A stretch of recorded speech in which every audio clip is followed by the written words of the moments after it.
ideia, né, do desenvolvimento desse primeiro SB Games Kids and Teens? Essa ideia surgiu numa conversa muito informal, no final de um evento do SB Games, que aconteceu em Brasília 2 anos atrás, né, a caminho do aeroporto.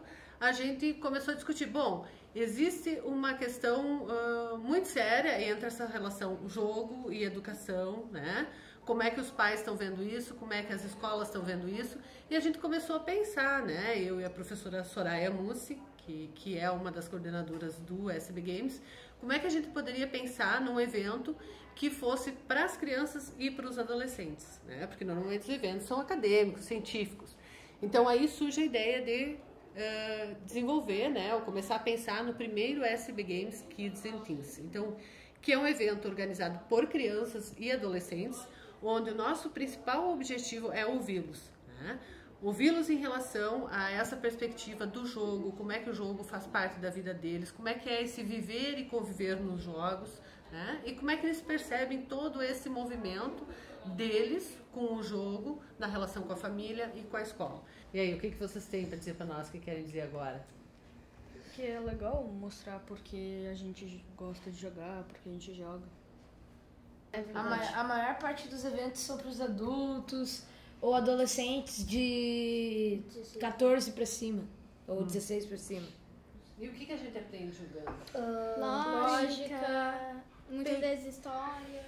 Tem jogos em inglês também que, tipo, se a gente não souber o que tá escrito, a gente não consegue passar de fase. Ou eles mostram a cena e daí a gente aprende o que é aquela palavra em outra língua. Antes do projeto, de eles começarem a participar, vocês tinham uma imagem do que era o game, o jogo, e que se modificou agora com esse contexto da participação deles? Mudou alguma coisa da percepção ou do entendimento do que vocês tinham do que é jogar, do que é o game para essas crianças? Mudou sim a minha percepção em relação à utilização do game, do jogo. O Augusto me mostrou isso por meio das conversas que vocês tiveram. Ele sempre trouxe e dividiu conosco assim, as atividades que vocês faziam. E o Augusto nem gosta de falar assim como a mãe dele, né?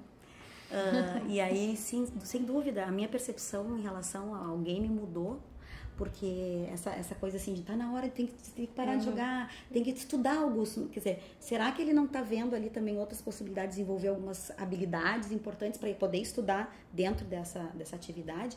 E ele me mostrou, né, com essas atividades que vocês desenvolvem, as discussões, a ida ao museu da PUC, né?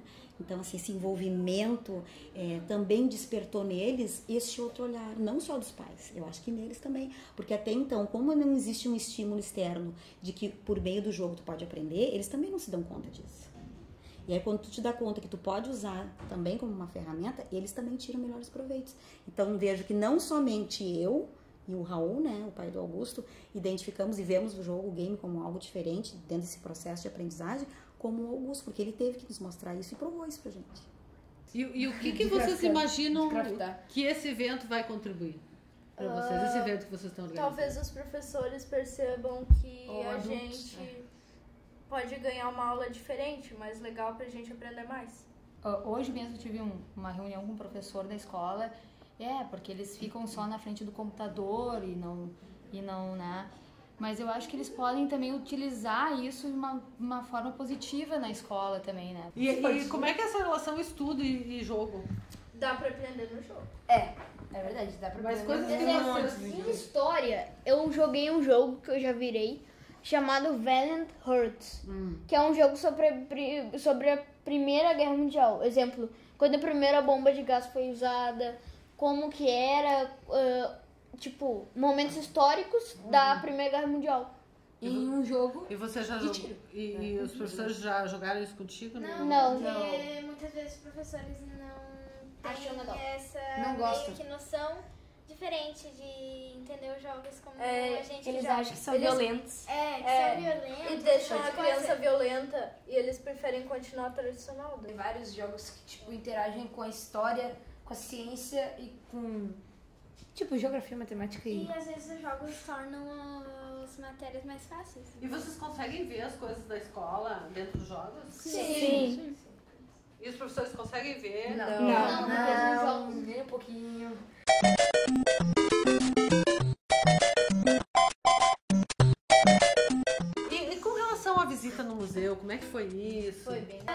Tem vários experimentos que a gente pode interagir com eles e também tem várias coisas para observar e para aprender mais, só que se divertindo. O que nos interessa também é que a gente vê os alunos ou as crianças bastante motivadas, né, em jogar e etc. Então, como é que a gente pode pensar todas essas dinâmicas de jogos, como é que a gente pode entender como que elas funcionam? Obviamente que não somos nós que vamos dizer, e sim as próprias crianças, né, os próprios jogadores, os próprios gamers, né, para que nesse diálogo com as escolas e os professores se possa pensar como é que a gente pode entender propostas, né, ou novas possibilidades e práticas no contexto escolar para pensar essas dinâmicas do jogo, né, no contexto da escola.